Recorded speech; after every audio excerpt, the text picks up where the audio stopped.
SOG દ્વારા રાંદેરમાં એક તાજેતરમાં એક કેસ દાખલ કરવાનો છે બોગસ ડોક્યુમેન્ટનો.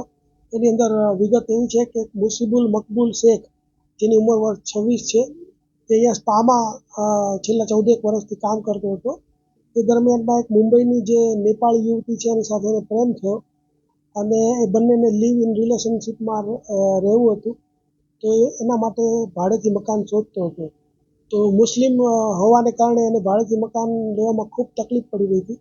એટલા માટે એણે એક બીજું બોગસ આધાર કાર્ડ તૈયાર કરી પ્રદીપ સુજોય ક્ષેત્રપાળ નામના વ્યક્તિનું, અને બંને જે ભારતીય પુરાવો છે એની સાથે રહેતો હતો. અને એની પાસેથી એક એનું જે મૂળ નામ છે મુસીબુલ મકબૂલ શેખ, એના નામનું એક પાન કાર્ડ પણ મળી આવ્યું છે. એટલે કે આ ત્રણેય વસ્તુ કબજે કરી અને બોગસ ડોક્યુમેન્ટનો ગુનો રજીસ્ટર કરીને એસઓજીએ કાયદેસરની કાર્યવાહી કરેલ છે. મહિલા સાથે સ્પામાં જે નોકરી કરતો હતો એ દરમિયાનમાં એના છેલ્લા 2 વર્ષથી સંપર્કમાં આવ્યા.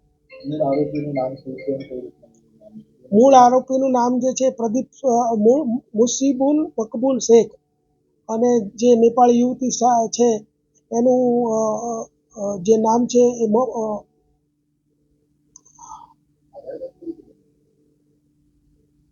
આધાર કાર્ડ જે છે એને અત્યારે જે કમ્પ્યુટરની ટેકનોલોજીનો ઉપયોગ કરીને બનાવેલું છે.